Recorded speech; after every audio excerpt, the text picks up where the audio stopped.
What's up, tribe? Nick here from Ottawa, and today's video we're going to do a progression to the first 90-90 video. So the first 90-90 tools video covered the introduction to the 90-90 position.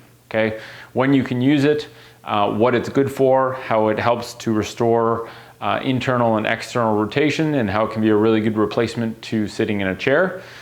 But as a progression to that, now I want to cover going over 90-90 or using 90-90 to actively work into gaining some new mobility.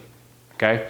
Now the dose with this and the intensity, they still don't have to be very high, right? Like if once a day you did 60 seconds of active 90-90 work, 30 seconds on one side, switched over 30 seconds to the other, and you started with that and did that every day, that's going to give you some significant results. And in fact, I would recommend when you're starting to try and do a daily habit of this, to start really, really small.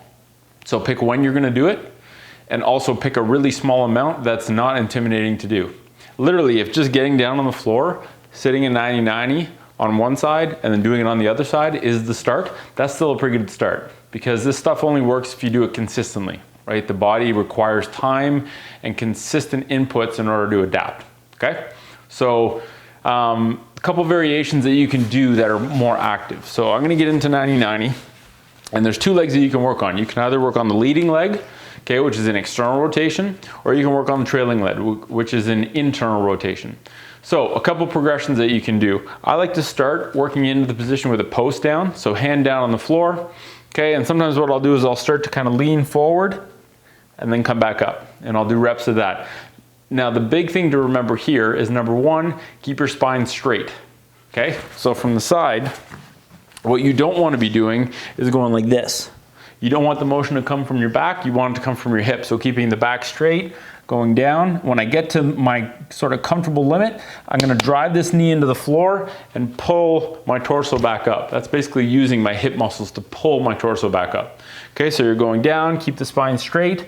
And by keeping the spine straight, whereas you may have initially gone to here, if the spine stays straight, you might only go to there. And that's cool. That's actually way more effective than going all the way down and bending your back. Okay, so coming down, driving the knee into the floor, coming back up. If you want to make it more challenging, you can lift your hand up and instead of using a post, kind of work into that. Okay, so you might do a few of those, and you might do it at different angles too. So I might go belly button to my thigh, belly button to my shin, and then belly button to my foot. And all those different vectors are going to cover a different area of the hip. Okay, so I can do that on both sides. Now, if your leg is up like this, bend your knee. It'll take some of the torque off your leg and put your hip in a bit less external rotation if you're not ready for that yet. So you can adjust that as needed. But ideally, you want to eventually be able to get into this, you know, pure 90-90 box set position and be able to lift your hands up off the ground. So same thing on this side, leaning forward, spine straight, and then pushing back up. Okay, so that's working on the front leg.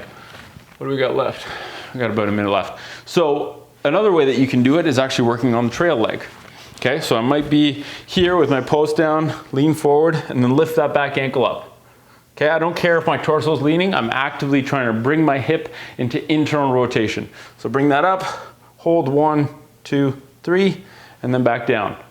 Okay, and maybe I lean forward, lift it up, and then try and lift my torso back up, but keep that leg up, hold, hold, hold, and then back down. And you can do the same thing on the other side, okay? Now, if the sniper gets you and you feel a massive cramp there and you feel like someone shot you there, that's okay. It's your muscles freaking out because they've never actually had to do that before in that position, okay? So same thing, I might lean forward. Internal rotation is not as good for me on this side yet. Lift up, hold, hold, hold, come back. Ooh, yeah, there's a good cramp. If you get a cramp, just kind of shake it out. Anyway, I want to keep this under 6 minutes, so that's all we'll cover today, but now it's about getting more active in your 90-90 position. Okay, so using your breath, calm breathing, being mindful of your spine position, and just essentially actively working. You know, if the first one is just spending time in 90-90, the first video, this one's about actively working into 90-90 to earn more range of motion in your rotation, okay, internal and external. Anyway, give that a go. Like I said, it's better to start small and get it done every day than it is to have some big ambitious goal but only do it once a week, okay? Have fun with it. That's a powerful tool, and we'll catch you next video.